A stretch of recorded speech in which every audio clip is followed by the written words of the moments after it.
Bueno, abramos nuestras Biblias, por favor. Abramos nuestras Biblias esta mañana para el estudio de la palabra de Dios. Nuevamente en Filipenses capítulo 1. Desde la semana pasada también yo ya les había dicho, les había prometido, por decir así, que íbamos a continuar en este pasaje. Hemos estado estudiando en el capítulo 1 del 9 al 11. Bueno, del 9 al 16, ¿no?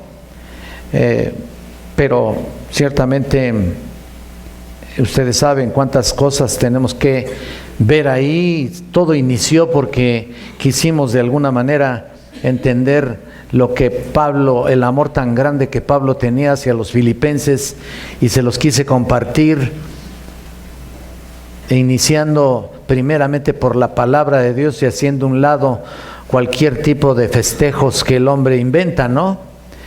Y yo les di más o menos una introducción de lo que es o lo que significa el día de San Valentín la semana pasada, y ya les dije exactamente lo que es. Obviamente no estamos siendo legalistas con eso, pero sí entendiendo que lo principal es el amor de Dios, ¿no es cierto? Todo lo que estábamos cantando acá, todo lo que decíamos. Vamos a leer nuevamente del versículo 9 al 11 y vamos a leerlo. Dice: esto pido en oración, que vuestro amor abunde aún más y más en ciencia y en todo conocimiento, para que aprobéis lo mejor, a fin de que seáis sinceros e irreprensibles para el día de Cristo, llenos de frutos de justicia, que son por medio de Jesucristo para gloria y alabanza de Dios. Bueno, hasta ahí. Mira, hasta ahí, simplemente hasta ahí. Pablo está orando aquí, ya se dan cuenta, ¿no? Que está orando, y bueno, ¿por quiénes? Por la iglesia, por los por los filipenses. Estábamos tanto hablando de los corintios en semanas pasadas que ya se me quedó ahí, ¿no? Pero son por los cristianos filipenses de Filipos, para que se centren en los elementos esenciales para una vida pura, realmente. Bueno, ahí está, se puede decir que son características de verdadera espiritualidad, todo este pasaje en particular, elementos espirituales que cada cristiano debe seguir, que cada cristiano debe tener, que cada cristiano debe comprometerse para seguir esos pasos. Les iba a preguntar que si se acuerdan de todos los pasos que dimos, de todos los pasos que mencionamos aquí. Entiendo que no muchos vinieron, ¿no? Bueno, pero aquí se los doy. Son 5 elementos para una vida piadosa, para una vida santa, para una vida pura: el amor, la excelencia, la integridad, las buenas obras y la gloria. Otra vez: el amor, la excelencia, la integridad, las buenas obras y la gloria. La última vez estudiamos el versículo 9, solamente el versículo 9 lo estuvimos estudiando la vez pasada. Y con eso tuvimos bastante cosas que aprender ahí, ¿no es cierto? Y teniendo en cuenta que aquí el primero de estos 5 elementos vimos el amor, precisamente por lo que les digo.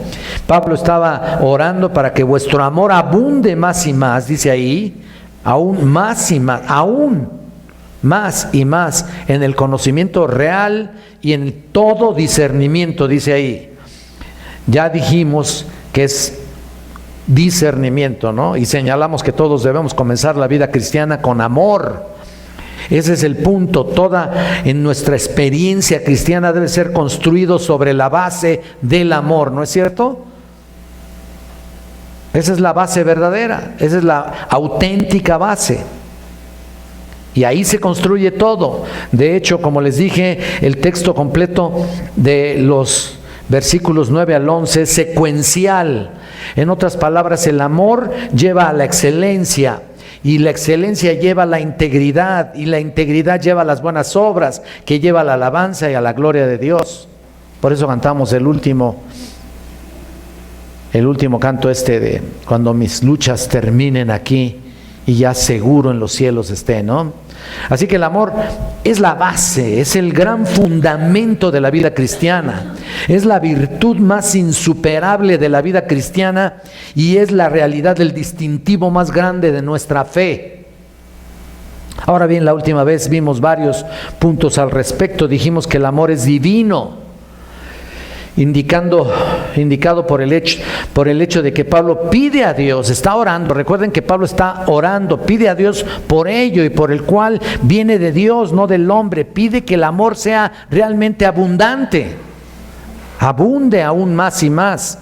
Recuerdan, Él quiere que tengamos más y más cada día. El amor es decisivo. Quiero hacer notar que esta es la parte importante. El amor es decisivo. La palabra ágape significa el amor de la voluntad o el amor de la elección. No entra aquí la emoción en el amor de Dios. No entra eso. Es dinámico porque debe ser en ciencia. Se los dije también la semana pasada. Vimos que significa conocimiento espiritual y vimos también que es un amor profundo porque se basa en la percepción y en el discernimiento espiritual, profundo en la comprensión de aspectos espirituales que están aquí plasmados en la palabra de Dios. ¿No es cierto? El amor es exigente también, ya que tiene penetración en todas las situaciones de la vida, en todos los aspectos de la vida, y sabe cómo debe aplicarse cada día a tu vida espiritual. También dijimos que este amor no es un impulso no reglamentado. Otra vez lo repito, no es un impulso no reglamentado. Lo que quiero decir que es bíblico discernir cuando debes prestar servicios a otro en plena sinceridad, con un amor genuino, auténtico. Incluso eso significa un sacrificio. Lo estuvimos diciendo, por supuesto que el amor ágape es así. Es un deber, es un acto del sacrificio desinteresado hacia otra persona. No puede ser reducido a un fenómeno psicológico, ¿no es cierto? No puede reducirse a un sentimentalismo. Las personas que aman porque están comprometidas en primer lugar sobre la base de la palabra de Dios. Eso es el verdadero amor.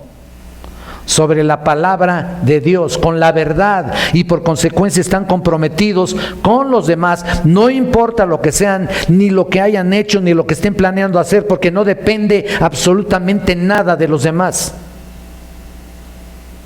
Depende del amor que le tengas a la palabra, y en base al amor que le tengas a la palabra, así es todo lo que comienza ahí.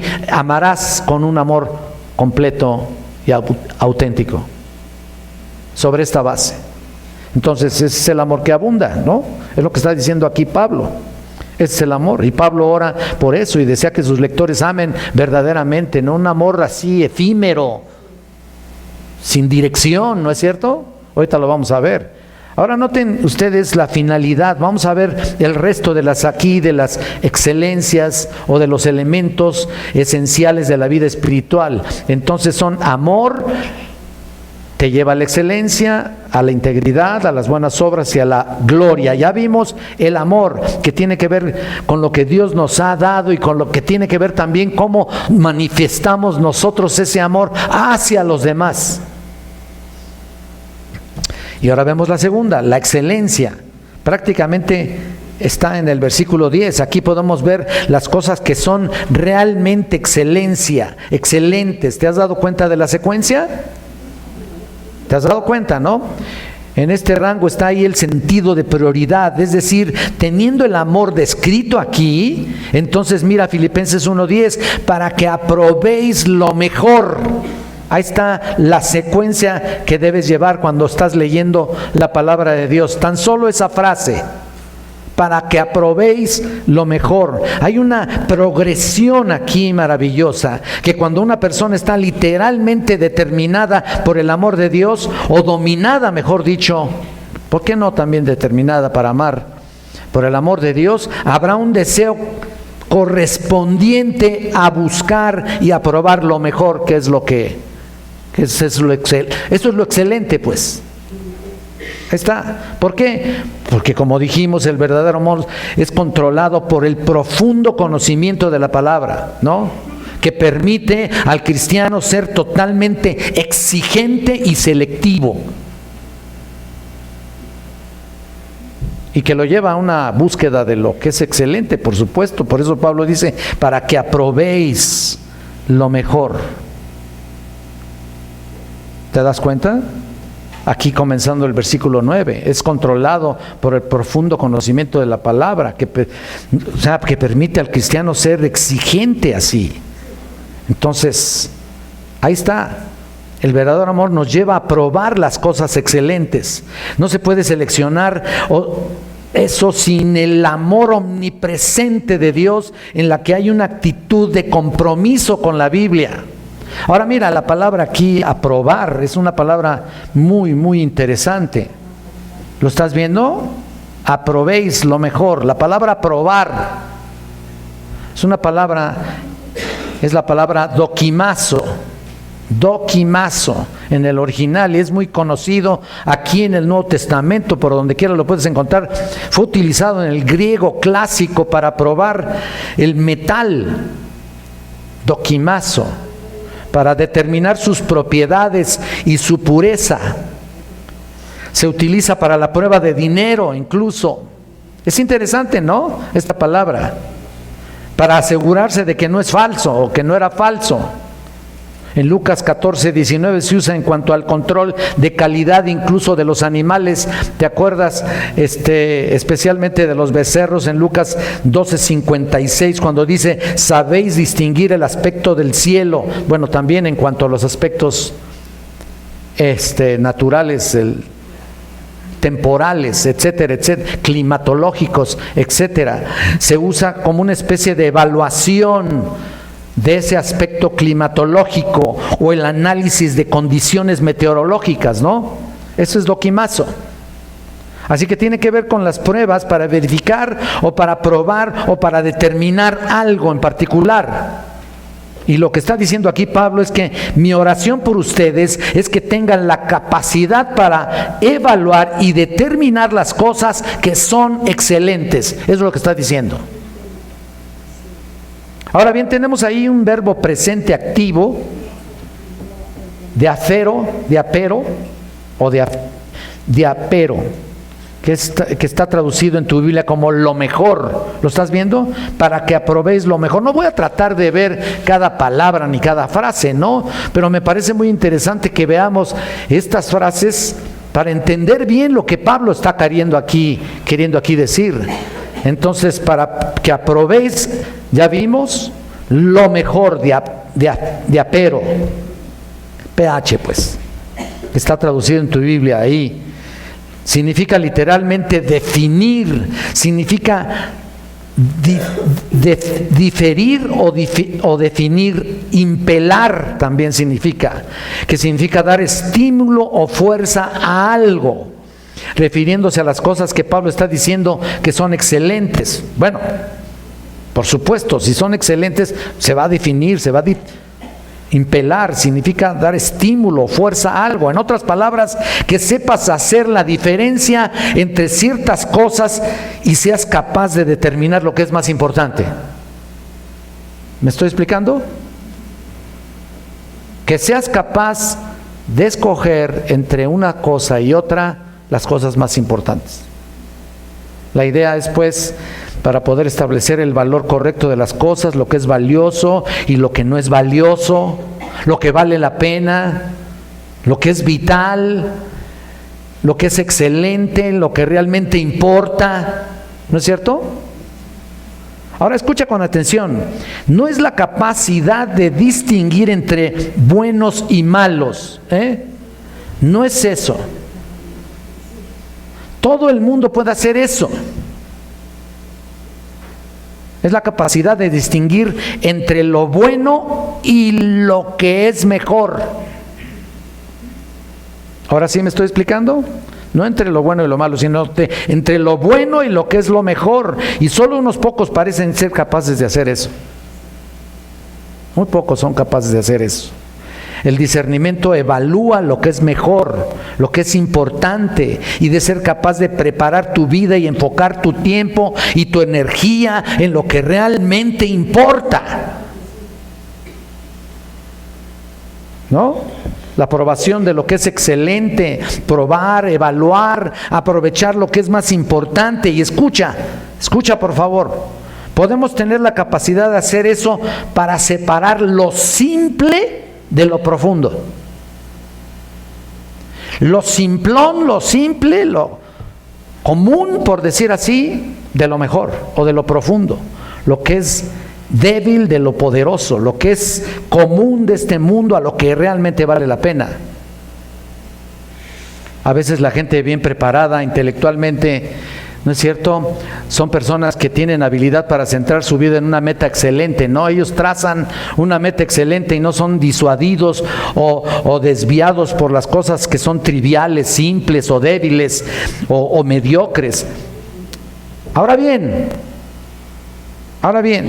esta oración de Pablo es, escucha bien, para preparar una mente excelente.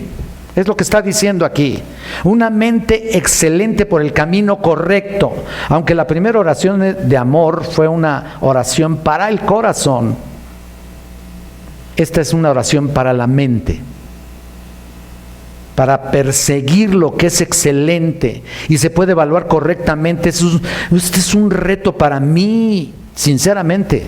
Al estar viendo esto, realmente fue un reto para mí en la vida, en mi vida. Tener la capacidad de perseguir lo que es más noble y mejor.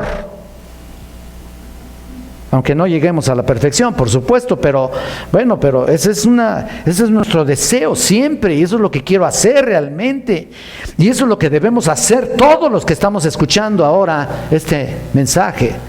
Y eso simplemente no es con la mayoría de la gente, no se da con la mayoría de la gente. La mayoría de las personas no buscan lo mejor de lo mejor, pues. ¿Me explico? No. Son como la bola ahí en movimiento, ¿no? Solo reaccionan. Son llevadas por el impulso, la emoción, ese es su estado de ánimo. Simplemente reaccionan ante el medio ambiente que les rodea, ¿no es cierto? Ellos no controlan el medio ambiente, sino que son controladas por el medio ambiente. De hecho, usan muy poco el sentido común. Ese es el problema. No piensan bien, solo reaccionan. La mayoría de las personas se desbordan ahí en sus estados de ánimo y no pueden controlarse a sí mismos. Ellos no pueden ejercer sin obstáculos y sin distracciones lo que es excelente, porque no pueden pensar bien y controlar sus patrones de pensamiento a la medida en que pueden evaluar lo que es excelente. Solo reaccionan. ¿Me explico? Es trágico. Es trágico, hermanos. De verdad, pero la mayoría de las personas viven solo reaccionando, pero no pensando. Como una pelota que rebota, como les digo, en todas partes, todas las paredes, pero que llega a cualquier dirección. Me recuerda la historia de un piloto que entró en el altavoz en el avión, que empezó a hablar en el altavoz en el avión y dijo: tengo noticias buenas y malas. La mala noticia es que hemos perdido todos nuestros instrumentos y no sabemos dónde estamos. La buena noticia es que tenemos buen viento el día de hoy.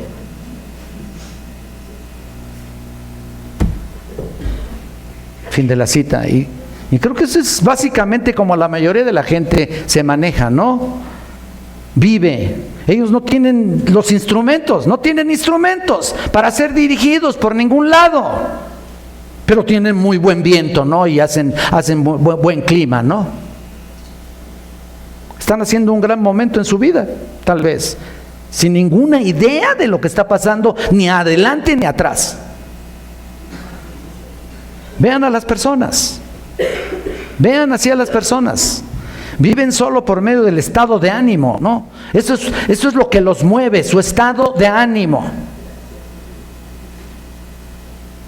Viven solo para la emoción, pero no viven con el pensamiento. Pero ¿saben qué? Como cristianos debemos buscar lo que es excelente Excelente. Tenemos que tener la mente por encima del estado de ánimo, pero la mente de Cristo, obviamente. ¿Me explico? Tú no puedes ser víctima de tus emociones y tu estado de ánimo si vas a buscar lo que es excelente.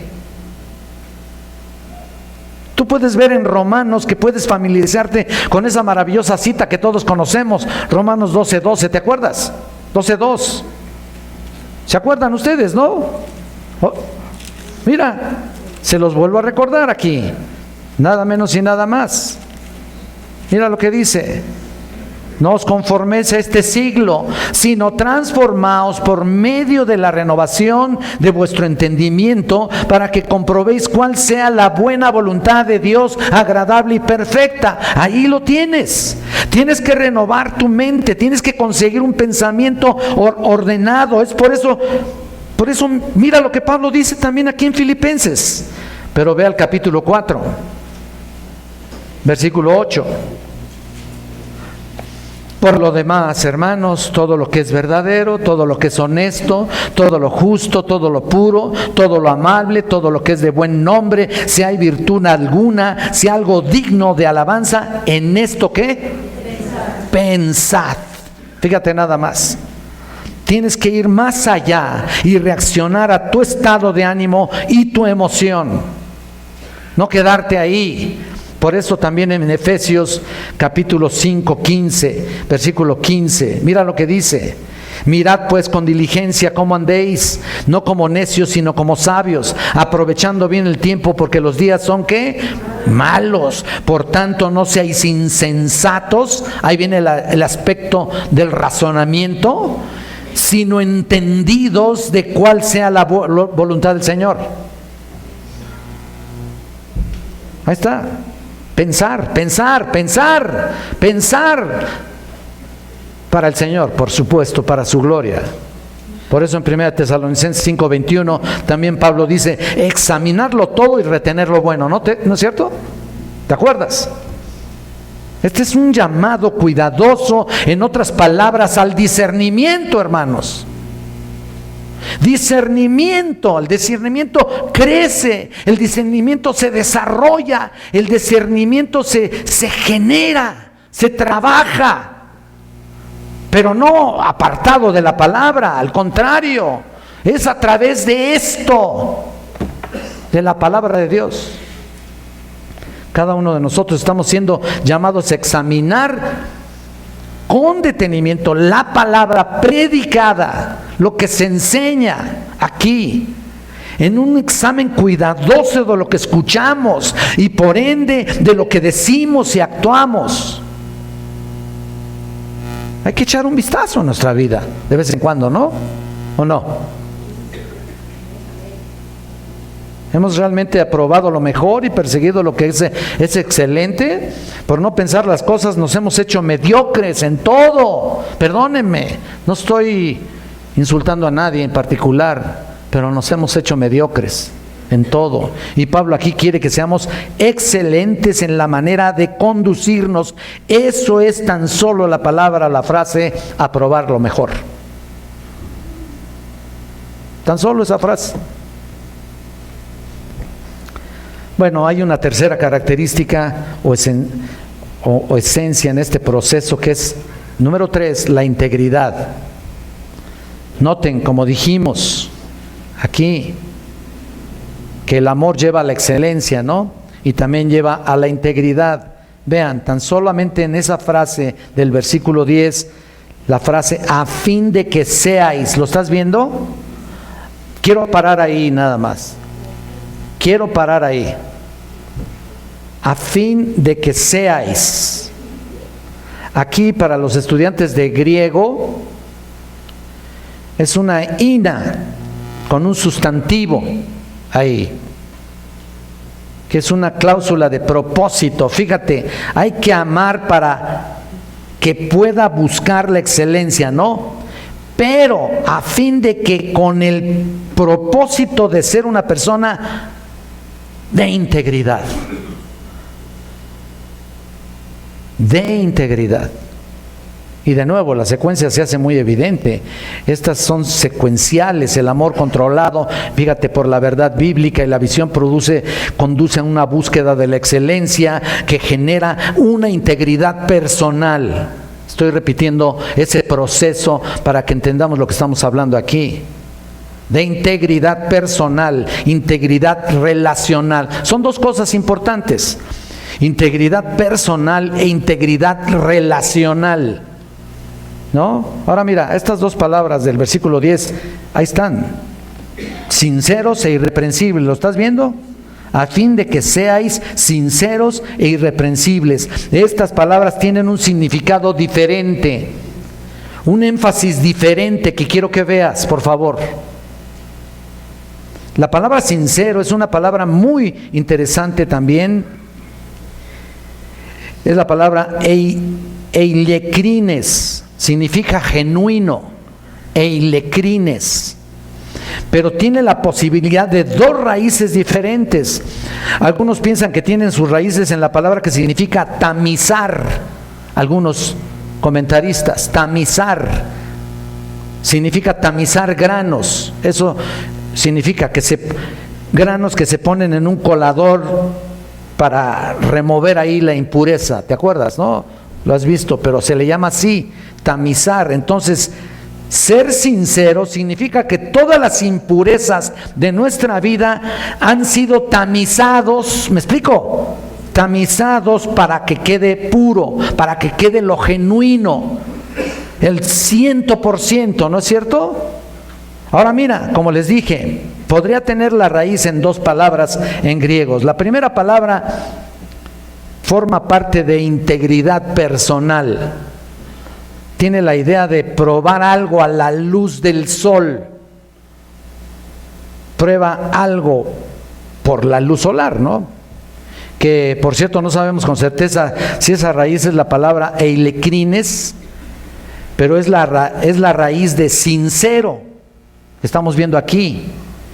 Sincero, que es un derivado del latín.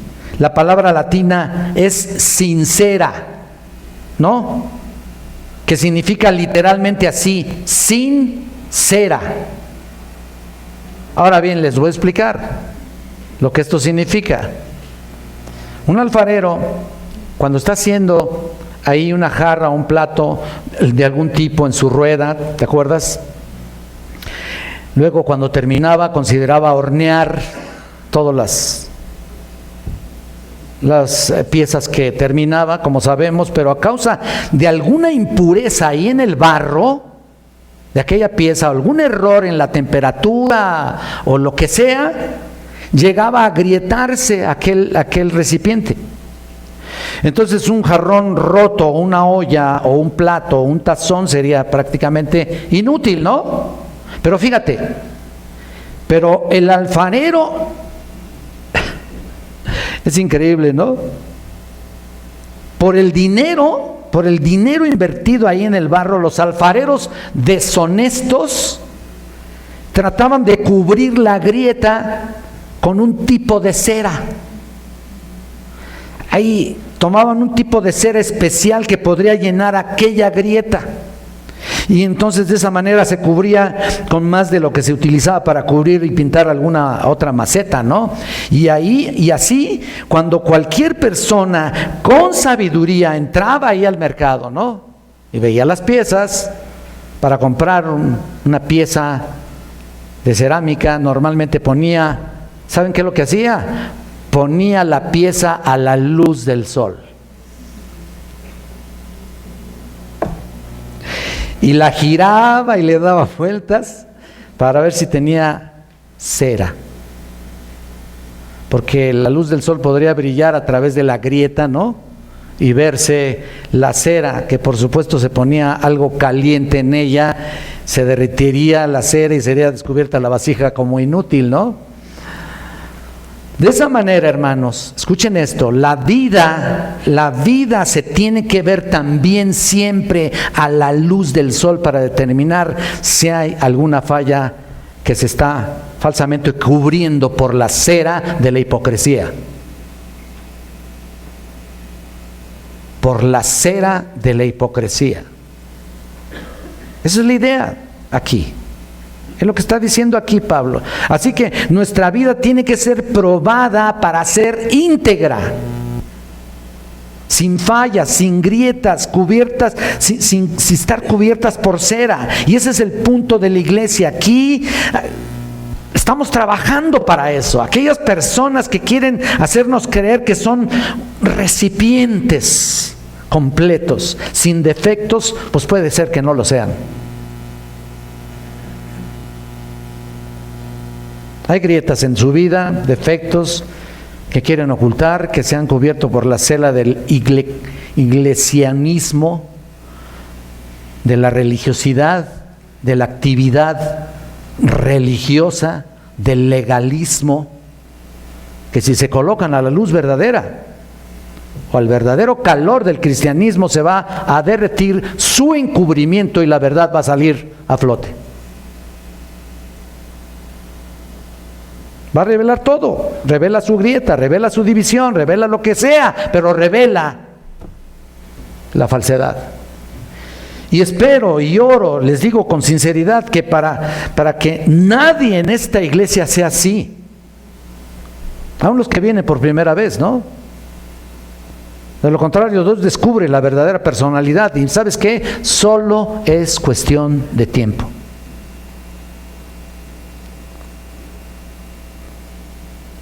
Tú no quieres tener una vida así, ¿no? Tú no deseas tener una vida, tú deseas realmente tener una vida íntegra, ¿no? No quieres tener cera ahí, ¿no? Quieres ser sincero, puro, sin mancha, real, auténtico, honesto, tocando todas las partes que he usado como ejemplo en esa elaboración. Espero que sí. Y lo mismo sucede en la vida, ¿no? La integridad es como cuando cada parte de tu vida no hay nada que sea ajeno a lo que crees o a lo que firmas en relación, por ejemplo, a tu declaración doctrinal que se te entregó, ¿no? Que te pedimos que leyeras. Y que ya tienes, y que esa es la palabra de Dios, realmente es la palabra de Dios. Eso es tener una vida íntegra, donde estás de acuerdo, por supuesto, con todo eso, donde no hay fisuras en tu jarra, en tu vida misma, en la que no tienes que cubrir con la cera de la hipocresía, ¿no? Ahora mira, la segunda palabra aquí forma parte de la integridad relacional. En el versículo 10, cuando dice, a fin de que seáis, antes, esa parte, sinceros e irreprensibles. Ya vimos sinceros, ahora veamos irreprensibles. Esta palabra irreprensibles se traduce también como irreprochables. Bueno, pues eso significa tener el cuidado a que otros no tropiecen con lo que haces, ¿no? Cuando vean tu vida, ¿no? Cuando se den cuenta de quién eres realmente. Si eres sincero, bueno, sincera más bien, pues no vas a tropezar, pero cuando sí tienes cera, mira, la gente va a tropezar por cómo ve tu vida, que no está cotejado con lo que dice la Escritura. Te ve actuar, te ve decir, te ve tu vida espiritual y no tiene relación con esto, ¿no? Por eso es relacional, para que no se entorpezca con los tropiezos. Eso es muy importante. ¿Cuántos pudieran estar tropezando a la gente? Y tal vez tú puedas decir, no, pero pues, yo no creo, no, pues quién sabe, fíjate. ¿Quién sabe? Tú puedes decir que no, pero siempre hay gente que si nos fijamos en ellos, en la superficie, parece que su vida es inofensiva, parece que no tropiezan a nadie, pero Pablo lo estuvo enseñando en 1 Corintios 8 y en Romanos 14. No lo busquen, solo apúntenlo, estúdienlo. 1 Corintios 8, todo el capítulo, Romanos 14, también habla sobre el hecho de que no debemos ser causa de tropiezo a nadie o que se ofenda. Debemos saberlo. En 1 Corintios 10 dice que todo lo que hagamos sea todo para la gloria de Dios. Todo lo que hagamos. Y hay gente que tiene una vida inofensiva, que tiene una vida coherente con las relaciones, que no hace tropezar a nadie. Gloria a Dios. Su vida es pura, se ve bien, se ven santos, pero luego al poco tiempo comienzan a vincularse desgraciadamente con otras personas que influyen su vida, que no son constantes ni siquiera en su relación con Dios bueno, es más, ni siquiera son constantes en la iglesia, y luego sutilmente comienzan a ser estas personas que se juntan con ellos inconstantes en su vida espiritual. Se empiezan a adaptar más bien, o adoptar también, ¿no? Adoptan la postura de los demás, adaptar a la vida de los amigos, haciendo lo que ellos hacen, hablando como ellos hablan, poniendo obstáculos y pretextos para no cumplir con sus deberes cristianos. Todo puro pretexto, pretexto, pretexto y pretexto. Olvidan su tiempo devocional, su tiempo de estudio, su tiempo de oración, su tiempo de relación con los demás hermanos. Se aíslan, creen que eso es muy santo, ¿no? Es al revés. Y luego te quedas sin iglesia, no tienes en dónde congregarte. Sabes que tu vida relacional es parte de la vida cristiana, y si no es así, entonces no estás haciendo la voluntad de Dios. En algún lugar quedó una falla, ¿no? Ahí quedó una grieta, que fue de alguna manera encerado con la cera de la hipocresía, creyendo aparentar delante de los demás que tú eras muy santo, que tú eras muy puro, que tú eras muy cristiano, y a la mera hora todo se nota, porque no hay nada oculto que no haya de ser manifestado en su presencia. Ahí está. Y no faltarán personas que vienen a la iglesia y parece que tienen mucha comunión con los demás, pero su crecimiento, o mejor dicho, su cristianismo fuera de este techo, tienen tantas grietas que están causando tantos tropiezos a los demás. Olvídate, pasando por encima de la realidad del cristianismo. Y con tristeza lo digo, eso parece ser muy común. Por todos lados hay tropiezos, ¿no? Y todo porque los hermanos no son íntegros en su relación con Cristo. Íntegros.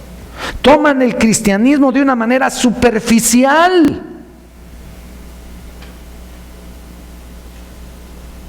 Sin un compromiso estable, verdadero, permanente. Que camine, que crezca. Entonces las grietas empiezan a aparecer. Ahí está. E incluso pueden hacer tropezar a los demás a caer por su propio pecado, por supuesto. Y se empiezan a aparecer, y después haces que los demás tropiecen. Entonces, lo que Pablo está diciendo aquí es: mira, quiero que seas irreprensible.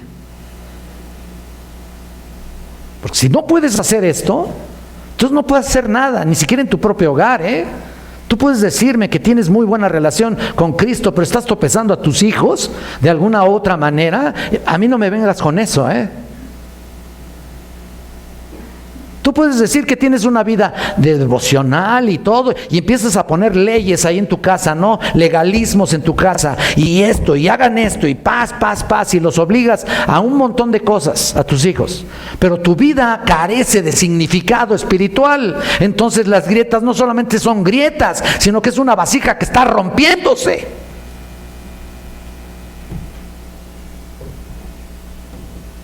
No puede ser, hermanos. Pablo nos está llamando aquí la atención a tener una integridad personal y una integridad relacional. No debes tropezar a nadie y hacer que otros te tropiecen. Tú no tienes grietas, tú no deberías tener grietas. y que otros no te causen esas grietas.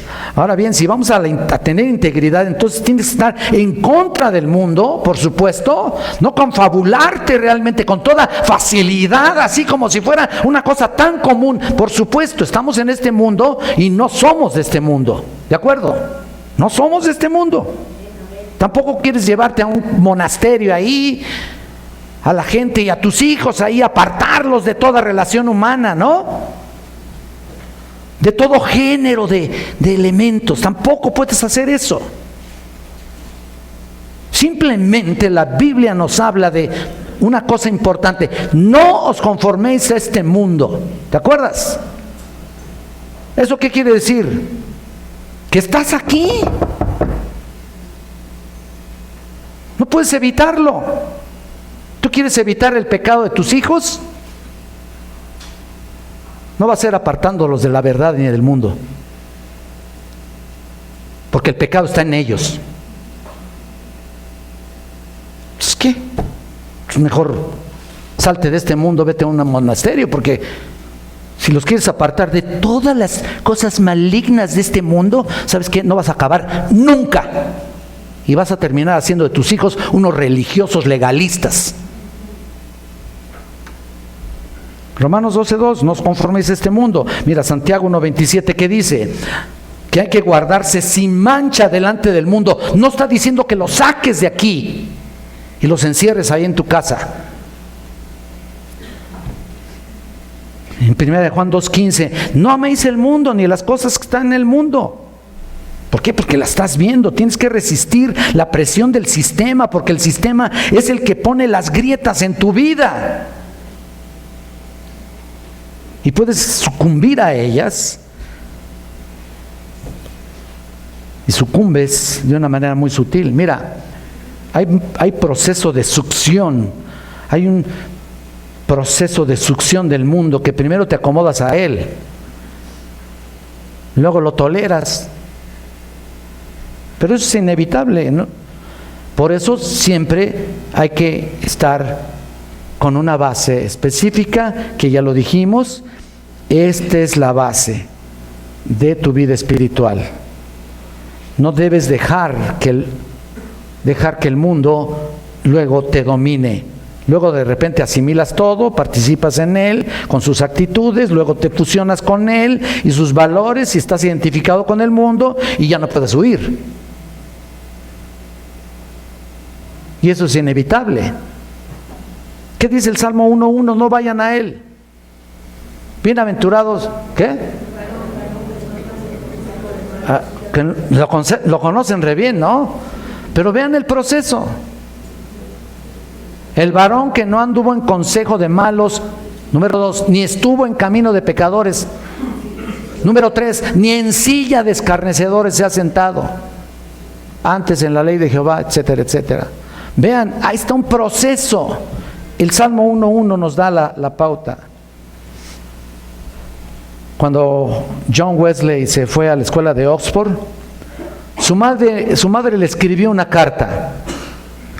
Probablemente le escribió muchas, pero una de ellas decía esto, y era con gran sabiduría, a su hijo, con estas palabras: escucha, todo lo que debilite tu razón, impida la ternura de tu conciencia, oscurezca el sentido de Dios o se quite el gusto por las cosas espirituales, lo que aumente la autoridad de tu cuerpo sobre la mente, eso es pecado.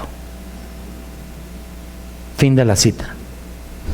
Y eso es lo que Pablo dice aquí en el versículo 10. Esta es la manera de aislarte de todo lo que hemos mencionado. Tú tienes que asegurarte que apruebas lo mejor, que tienes que ser sincero y tienes que ser irreprensible, íntegro en todas tus relaciones, y tener un amor omnipresente, dominante, controlado por la palabra de Dios, que es capaz de perseguir lo excelente y mantenerte siempre al margen, sabiendo lo que somos y lo que representamos, siempre sabiendo lo que somos y lo débiles que podemos ser en un momento determinado para sucumbir a cualquier tipo de tentación, ¿no es cierto?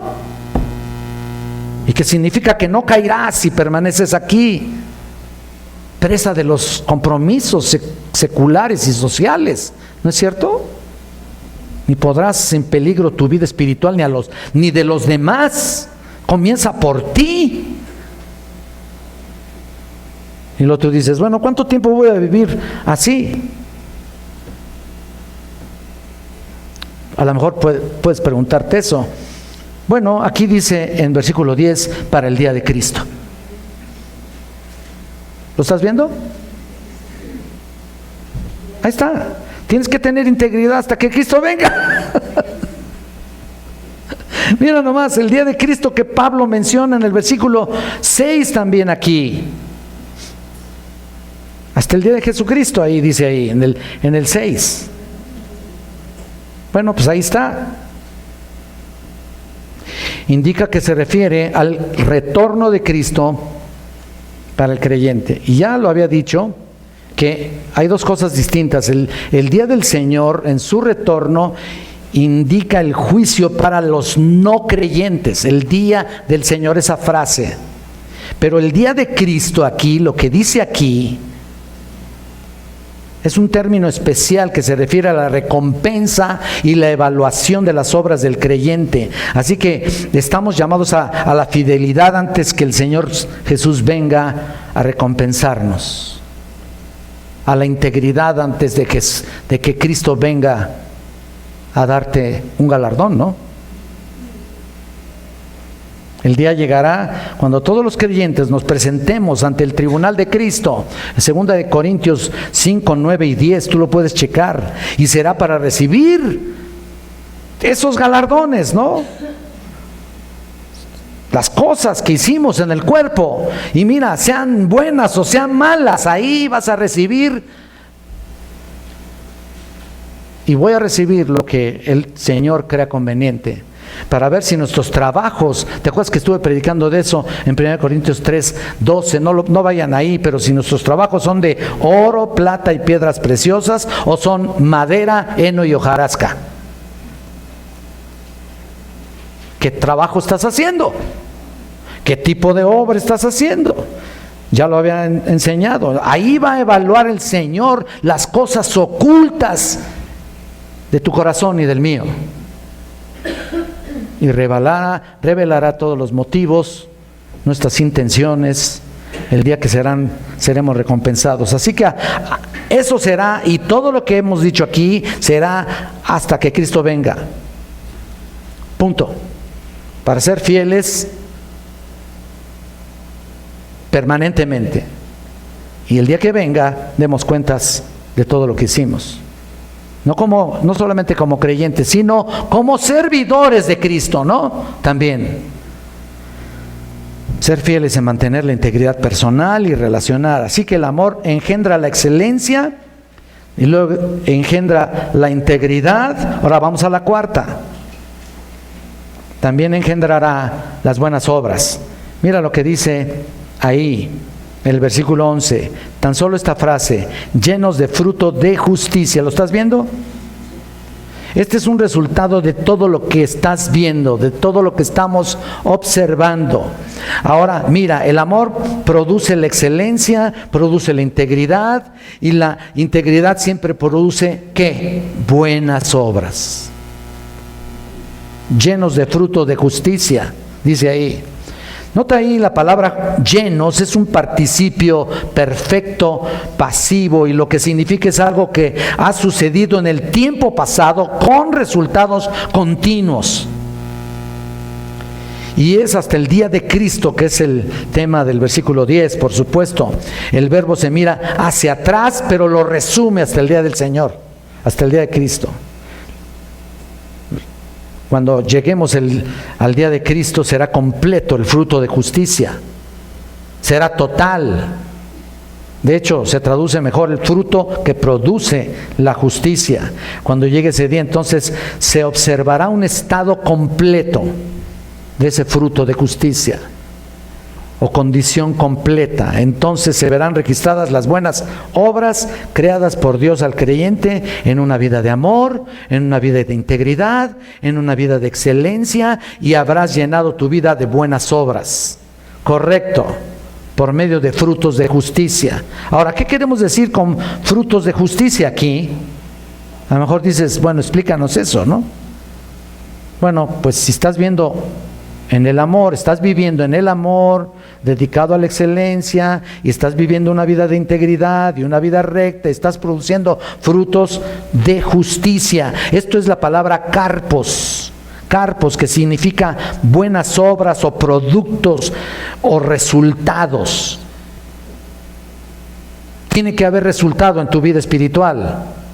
Y eso es lo que Pablo tiene en mente, el fruto productivo divinamente en la vida cristiana, el fruto que produce justicia. El fruto de la justicia es una frase del Antiguo Testamento, esto de la fruto de justicia.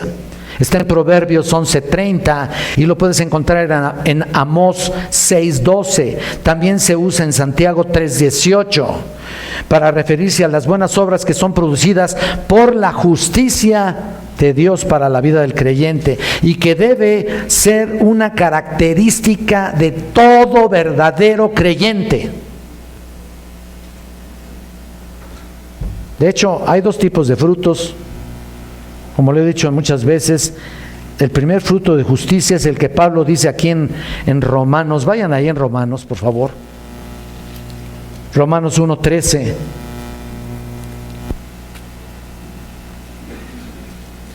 Pero no quiero, hermanos, que ignoréis que muchas veces me he propuesto a ir a vosotros, pero hasta ahora he sido estorbado para tener también entre vosotros algún fruto como entre los demás gentiles.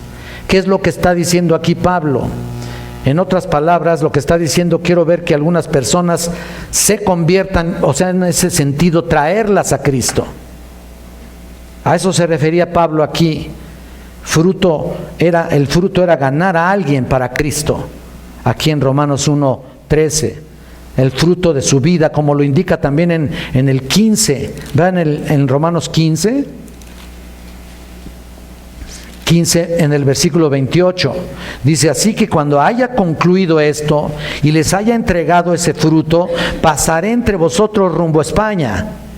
En otras palabras, una vez más, el resultado de su vida fue alguien que se convirtiera, traerlo a los pies de Cristo, pues. Pasaría a verlos. Una vez que alguien se convierte, pasaré a verlos. Así que el fruto es alguien que está llevando a Cristo.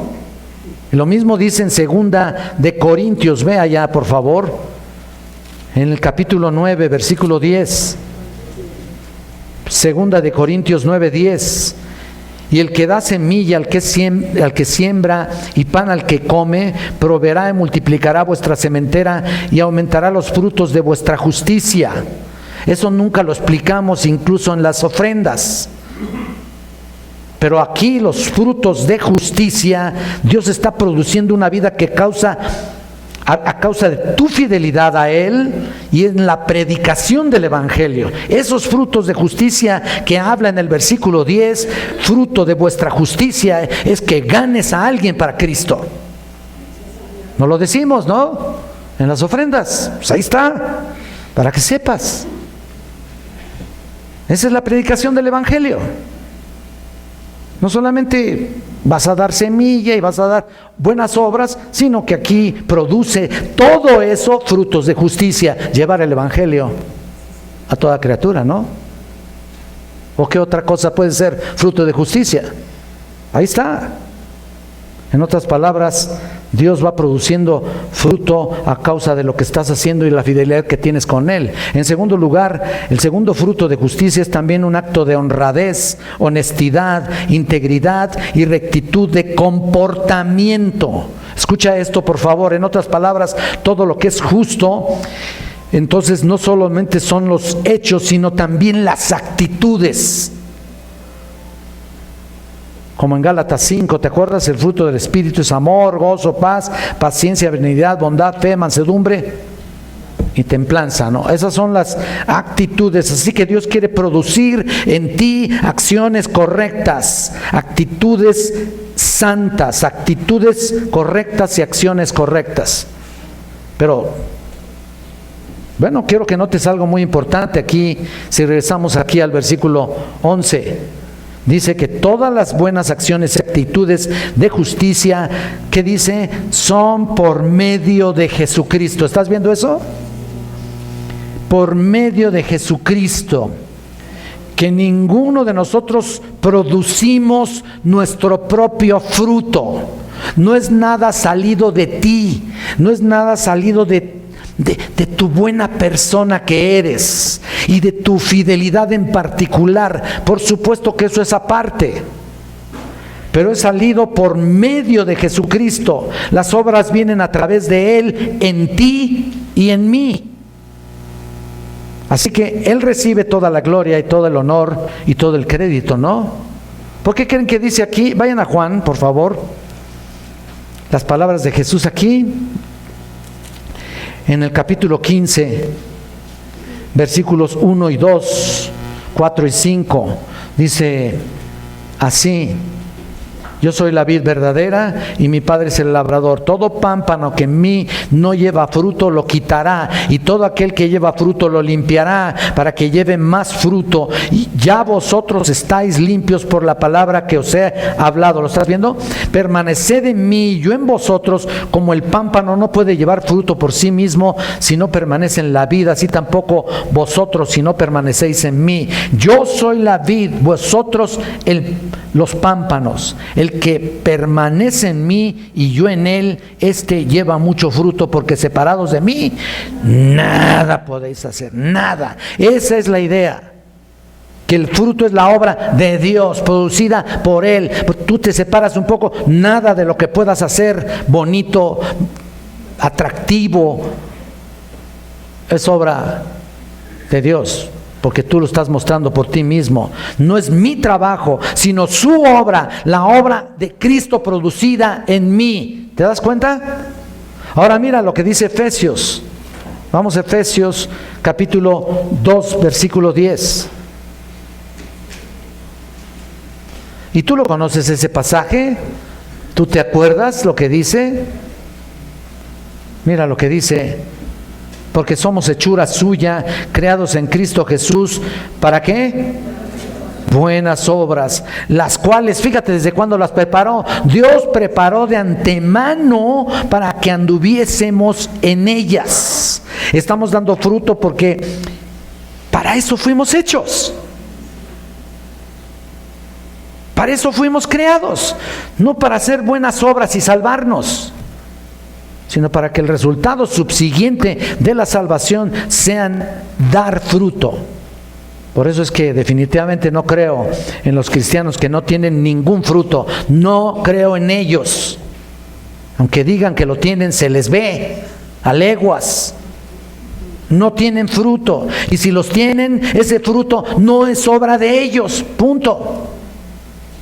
El poder proviene de Él, de Cristo nada más. Es lo que está diciendo aquí Pablo. No, tú debes darte cuenta, ¿no? Que el fruto de justicia viene a través de Jesucristo. Se produce en ti, pero es de Él. Así que es una vida, otra vez, una vida de amor, engendra una vida de excelencia, engendra una vida de integridad y conduce a buenas obras. Ahora, por último, nos lleva a la última palabra. Noten aquí, versículo 11. Para gloria y alabanza de Dios. Tan solo esa palabra. Este es el último punto, la gloria y alabanza de Dios. Noten, una verdad para una gran verdad para un gran final. Para la gloria y alabanza de Dios. En esto es glorificado mi Padre. ¿Te acuerdas Juan 15:8? En que llevéis mucho fruto. Ahí está. Él es glorificado. Todo para la gloria de Dios. Dios nos ha salvado, Dios nos ha hecho fructíferos, Dios nos ha dado todo. Mira, te ha dado el Espíritu de Dios, te ha dado frutos de justicia, te ha dado todo lo que te ha dado, es para su gloria. Hemos de ser alabanza de su gloria. Efesios 1, 12 y 14, tenemos que darle todo el honor a Él. La palabra gloria es la palabra aquí doxa, de donde deriva las doxologías que muchas veces hemos leído y hasta cantado, y se puede decir que el doxa es la suma total de la perfección de Dios. Y la alabanza es la exaltación a Dios para esa perfección. Así que Él recibe la afirmación de la perfección. Y la alabanza es la adoración que se produce para su exaltación o por su exaltación. Entonces, ¿te das cuenta de todo lo que hemos visto? ¿Te das cuenta de todo este pedacito de casi, a lo mejor ya me pasé una hora, pero perdónenme, ¿no? Miren, ¿saben qué? Es tan poco lo que he explicado, como les digo, para todo este pasaje que está tan rico, tan precioso, que teníamos que hablar lo mejor, resumidamente lo que hay aquí. Ahora, resumiendo, como les digo, el amor de Dios que fue derramado en tu corazón, fue derramado el amor de Dios en ti, abunda en todo conocimiento de su palabra y nos lleva a buscar excelencia, nos lleva a buscar la integridad espiritual que genera una vida de poder a través de Cristo. El poder que tienes para llevar el evangelio es para eso, no creas que es poder para hacer otras cosas. No es poder para estar ahí, yendo ahí a sanar a alguien o algo. Es poder para llevar el evangelio. Y finalmente produce frutos de justicia por medio de nuestro Señor Jesucristo. Y que eso resumirá para la gloria de Dios, que solamente es digno de toda alabanza. ¿No es cierto? Esa es la suma de todo. Entonces la oración de Pablo es también mi oración por ustedes, hermanos. De veras. Y esto pido, dijo Pablo, así también yo. Que su amor abunde aún más y más, que no nos quedemos estáticos, que avancemos más en el conocimiento real de las Escrituras y en todo discernimiento para que sepamos escoger de lo mejor lo más excelente. Y no te quedes solamente con una actitud de emocionalismo que caracteriza sobre todo a todos los mexicanos, ¿no es cierto? Somos muy emocionales. Yo lo soy también, yo lo soy, sinceramente. Y a veces por eso no pensamos correctamente, como expliqué. Y por supuesto con eso ser sinceros y irreprensibles para el día de Cristo. Para que además aquel día podamos decir como el apóstol Pablo, cuando dijo, por lo demás me está guardada la corona de justicia, la cual me dará el Señor, juez justo en aquel día, y no solo a mí, sino también a todos los que aman su venida. Una vida de amor trae excelencia, en excelencia, integridad y buenas obras, y todo para la gloria de mi Dios.